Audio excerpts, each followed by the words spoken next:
بسم اللہ الرحمن الرحیم۔ امام طبری فرماتے ہیں کہ شمر ملعون یوم عاشور سے پہلے حضرت عباس علمدار کے پاس آیا اور آ کر انہیں حضرت امام حسین علیہ السلام کا ساتھ چھوڑنے اور ان کو تنہا کر دینے کا مشورہ دینے لگا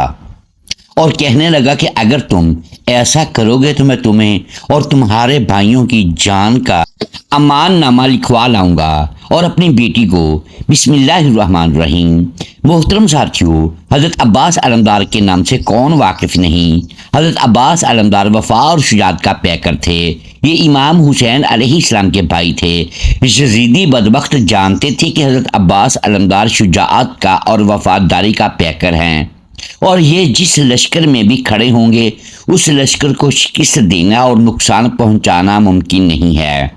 پھر حضرت عباس علمدار تو اپنے بھائی امام عالی مقام امام حسین علیہ السلام کے ساتھ ساتھ ان کا سایہ بن کر رہا کرتے تھے، کیونکہ حضرت علی رضی اللہ تعالی عنہ نے اپنی وفات سے قبل اپنے اس بیٹے عباس علمدار کو یہ وصیت فرمائی تھی کہ بیٹا ہمیشہ اپنے بھائی حسین علیہ السلام کا ساتھ دینا اور اس کے شانہ بشانہ اس کا سایہ بن کر رہنا۔ حضرت علی رضی اللہ تعالی عنہ نے اپنے اس بیٹے حضرت عباس علمدار کو سیدنا امام حسین علیہ السلام کی حفاظت کے لیے ہی مخصوص فرما دیا تھا۔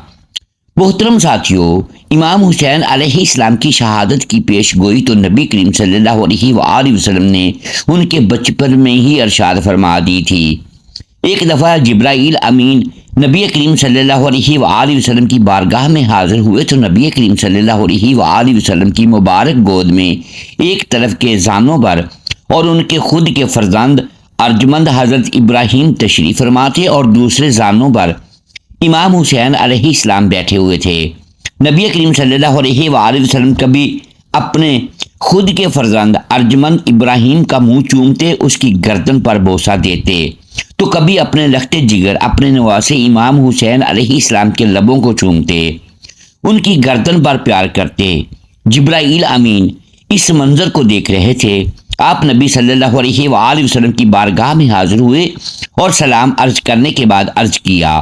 یا رسول اللہ صلی اللہ علیہ وآلہ وسلم، اللہ تعالیٰ آپ کے ان دونوں بیٹوں میں سے کسی ایک کو واپس بلانا چاہتا ہے۔ نبی کریم صلی اللہ علیہ وآلہ وسلم کے کتب اطہر پر اس وقت بہت اداسی چھا گئی۔ آپ صلی اللہ علیہ وآلہ وسلم سوچنے لگے کہ اگر میں نے حسین کا نام لیا تو میری بیٹی فاطمہ میرا لخت جگر اداس اور رنجیدہ ہوگا اور وہ صدمے سے دوچار ہوگی، اور نبی صلی اللہ علیہ وآلہ وسلم اپنے لخت جگر کو اداس اور صدمے میں مبتلا کیسے دیکھ سکتے تھے، کیونکہ نبی صلی اللہ علیہ وآلہ وسلم نے خود ہی تو ارشاد فرمایا تھا کہ فاطمہ میرے جگر کا ٹکڑا ہے، جس نے فاطمہ کو ناراض کیا ہے گویا اس نے مجھے ناراض کیا۔ سیدہ فاطمہ بنت محمد صلی اللہ علیہ وآلہ وسلم اپنے بابا نبی صلی اللہ علیہ وآلہ وسلم کس قدر لاڈلی اور چہیتی صاحبزادی تھیں کہ نبی صلی اللہ علیہ وآلہ وسلم ان کے لیے کھڑے ہو کر ان کا استقبال فرمایا کرتے تھے اور ان کو اپنی جگہ پر بٹھایا کرتے تھے۔ چنانچہ نبی صلی اللہ علیہ وآلہ وسلم نے سوچا کہ اگر میں اپنے بیٹے ابراہیم کا نام لوں گا تو اس کے فوت ہو جانے سے رنج اور صدمے کا شکار میں ہوں گا، لیکن اگر حسین کا نام لوں گا تو میری لخت جگر فاطمہ کو دکھ اور تکلیف میں مبتلا میں نہیں دیکھ سکتا۔ چنانچہ نبی صلی اللہ علیہ وآلہ وسلم نے اپنے صاحبزادے ابراہیم کا نام لیا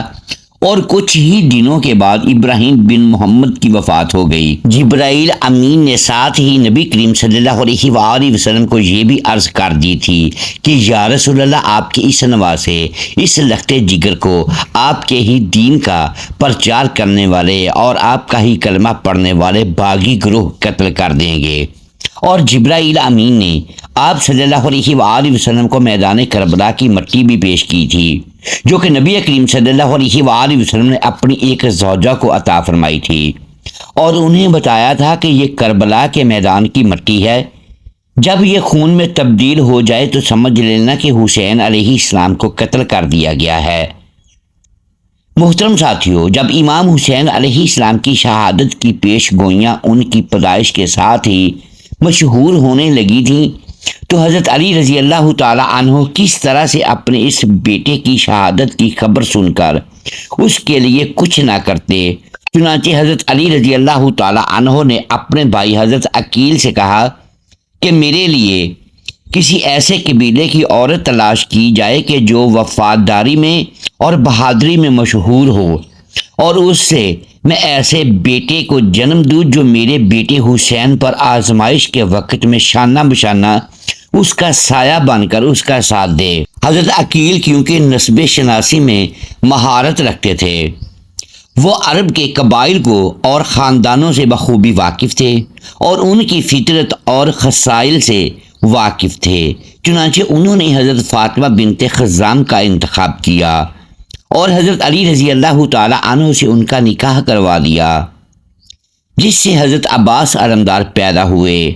حضرت فاطمہ بنت حزام ایک بہادر اور ایک بہت ہی وفادار قبیلے سے تعلق رکھتی تھیں، اسی لیے حضرت عقیل نے حضرت علی کا نکاح اس قبیلے کی سیدہ فاطمہ بنت حزام سے کروایا۔ اہل تشیع چونکہ بنو امیہ کے خلاف تنقیدی حربیں استعمال کرتے رہتے ہیں اور معاویہ ابن ابی سفیان کی حضرت علی رضی اللہ تعالی عنہ اور اہل بیت کے ساتھ دشمنی کو ثابت کرتے رہتے ہیں، جس کے جواب میں بہت سے اہل اعتراض اور اہل سنت کے پلیٹ فارم سے شمر کو حضرت علی رضی اللہ تعالی عنہ کا سالہ ثابت کرنے کی سر توڑ کوششیں کی جاتی ہیں، تاکہ حضرت علی رضی اللہ تعالی عنہ کا رشتہ شمر کے ساتھ جوڑ کر اہل تشیع کو یہ باور کروایا جا سکے کہ اگر وہ بنو امیہ اور معاویہ ابن ابی سفیان کے خلاف گوئی کرتے ہیں اور بہت سی باتوں میں مبالغہ آرائیوں سے کام لیتے ہیں تو پھر شمر کے بارے میں بات کیوں نہیں کرتے، جس نے حضرت علی رضی اللہ تعالی عنہ کا رشتہ دار یعنی سالہ ہونے کے باوجود کربلا کے میدان میں ان کی اولاد کو بے دریغ شہید کروا دیا تھا۔ اسی ضمن میں امام طبری کی ایک روایت پیش کی جاتی ہے کہ کربلا کی جنگ سے ایک دن پہلے شمر حضرت امام حسین علیہ السلام کے خیموں کی جانب آیا اور اس نے خیموں کی طرف اپنا منہ کر کے حضرت عباس علمدار کو اپنا بھانجا کہہ کر مخاطب کیا، اور حضرت عباس علمدار نے اس کی طرف کوئی توجہ نہ دی۔ اس نے دوسری بار بھی مخاطب کیا تو آپ نے کوئی توجہ نہ دی، تو امام حسین علیہ السلام نے خود عباس علمدار سے کہا کہ اس کی بات سنو، چاہے وہ فاسق و فاجر اور ظالم ہی کیوں نہ ہو، مگر پوچھ لو وہ کیا کہنا چاہتا ہے۔ امام طبری فرماتے ہیں کہ اس موقع پر امام حسین علیہ السلام نے شمر کا حضرت عباس کو بھانجا کہہ کر پکارنے پر کوئی اعتراض نہیں اٹھایا، جس سے ثابت ہوتا ہے کہ شمر حضرت عباس علمدار کی والدہ کا بھائی تھا۔ لیکن تاریخ الخلفاء میں علامہ جلال الدین سیوطی لکھتے ہیں کہ عربوں میں یہ رواج تھا کہ اگر کسی ایک قبیلے کی عورت کسی دوسرے قبیلے میں بیاہی جاتی تو قبیلے والے اس کو اپنی بیٹی ہی سمجھتے تھے اور اس قبیلے کے تمام جوان اس کو اپنی بہن ہی سمجھتے تھے۔ اسی طرح سے حضرت فاطمہ بنت حزام اور شمر ایک ہی قبیلے سے تھے، اور عربوں کے اس روایت کے مطابق ان دونوں کے درمیان بہن بھائی والا رشتہ تھا، گو کہ یہ خونی بہن بھائی نہیں تھے، لیکن ایک قبیلے کے ہونے کی وجہ سے ان کو بہن بھائی کہا جاتا تھا، جس کی وجہ سے شمر کو حضرت علی رضی اللہ تعالی عنہ کا سالہ قرار دیا جاتا ہے۔ لیکن علامہ نقوی افغانی جو کہ اسلامی شخصیات کے شجرہ نسب کے ماہر ہیں اور جنہوں نے اسلامی شخصیات کی تمام مشہور اور بڑی شخصیات کے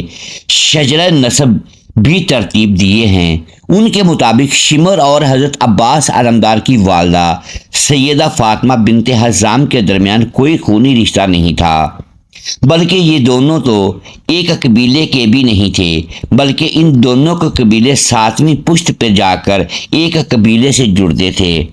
اس طرح سے شمر کو حضرت علی رضی اللہ تعالی عنہ کا سالہ قرار دینا یہ ایک بے بنیاد بات ہے۔ شمر نے حضرت عباس علمدار کو یوم عاشور سے پہلے اپنے پاس اس لیے بلایا تھا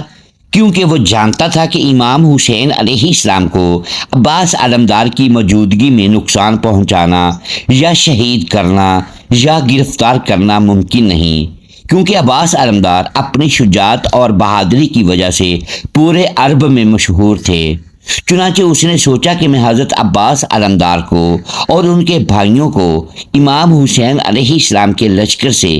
الگ کرنے کی ترکیب لڑاتا ہوں۔ اور اس نے حضرت عباس علمدار سے کہا کہ کل جنگ ہوگی اور امام حسین علیہ السلام اور ان کا خاندان شہید کر دیا جائے گا، کیونکہ یزید ہمیں اس بات کا حکم دے چکا ہے کہ خاندان اہل بیت کو شہید کر دیا جائے اور ان کے سر نیزوں پر بلند کر کے میرے پاس دمشق حاضر کیے جائیں اور ان کی عورتوں کو غلام بنا کر میرے پاس لایا جائے۔ اے میرے بھانجے، تم میرے رشتہ دار لگتے ہو، چنانچہ میں تمہیں مشورہ دیتا ہوں کہ اپنی جان کو ہلاکت میں نہ ڈالو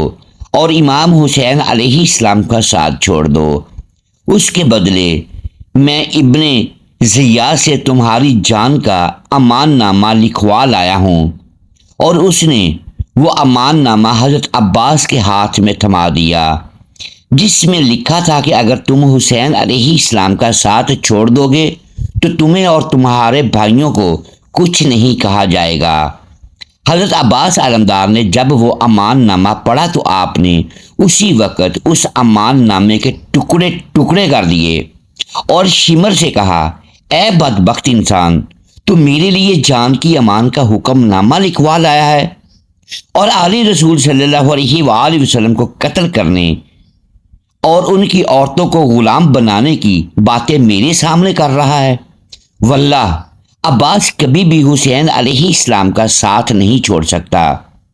کیونکہ اس کا حکم تو خود مجھے میرے والد گرامی علی المرتضیٰ شیر خدا نے دیا ہے، اور تو اس کو بغاوت پر اور بے وفائی پر اکسانے کے لیے آیا ہے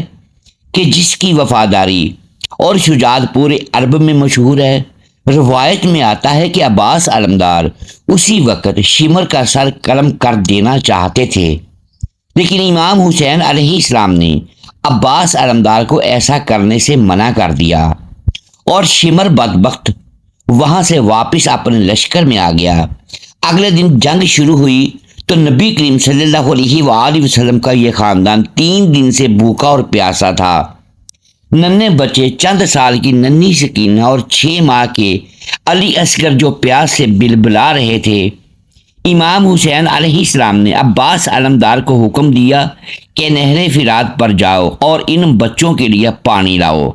اور بعض روایت کے مطابق سیدہ سکینہ خود اپنے چچا عباس کے پاس آئیں اور آ کر کہنے لگی، چچا عباس، میرے لیے نہ صحیح میرے چھوٹے بھائی علی اصغر کے لیے ہی پانی لا دیں، اس کے تو آنسو بھی خشک ہو گئے ہیں۔ عباس علمدار امام حسین کی طرف اجازت طلب نظروں سے دیکھا تو امام حسین علیہ السلام نے کہا کہ میں تجھے کیسے بھیج سکتا ہوں، تو ہی تو میرے بعد میری پاک عزت دار عورتوں کی عزت کا رکھوالا ہے، تو ہی تو میرے خیموں کا محافظ ہے۔ لیکن عباس علمدار نے ہاتھ جوڑ کر اجازت مانگی تو امام حسین نے بھی اپنے بچوں کی پیاس کی طرف دیکھتے ہوئے عباس کو اجازت دی، اور عباس علمدار نے نہر فرات کی طرف قدم بڑھائے، اور جو بھی یزیدی فوجی سامنے آتے ہیں ان کے سر قلم کرتے ہوئے علی کا یہ شیر نہر فرات سے پانی بھرنے کے لیے جا رہا تھا۔ جیسے ہی آپ نے نہر فرات پر پہنچتے ہیں آپ نے پانی کا مشکیزہ بھرا اور واپس پلٹنے لگے تو شمر بدبخت نے کہا کہ اے میرے سپاہیوں، اگر یہ علی کا لال پانی کا مشکیزہ لے کر خیموں تک جا پہنچا تو پھر تمہاری خیر نہیں، تم سب کے سب علی کے ان شیروں کے ہاتھوں مارے جاؤ گے۔ پھر اس شمر بدبخت نے حضرت عباس علمدار کے بازو قلم کروائے اور ان کو بے دردی کے ساتھ شہید کروا دیا تاکہ وہ پانی خیموں تک لے جانے میں کامیاب نہ ہو سکیں۔ محترم ناظرین، امید ہے آج کی یہ ویڈیو آپ کو پسند آئی ہوگی۔ ناظرین گرامی، اگر ہم اس ویڈیو میں الفاظ کی درستگی دانستہ یا دیدہ دانستہ درست نہیں کر پائے تو ہم آپ سے معذرت خواہ ہیں اور اللہ کے حضور معافی کے طلبگار ہیں۔ ناظرین گرامی، ویڈیو کو لائک کیجئے، چینل کو سبسکرائب کیجئے اور بیل آئیکن پریس کر دیں تاکہ ہر نئی آنے والی ویڈیو آپ تک بر وقت پہنچ سکے اور ہماری حوصلہ افزائی ہوتی رہے۔ اگلی ویڈیو تک کے لیے اجازت دیجیے گا۔ شکریہ۔ اللہ حافظ.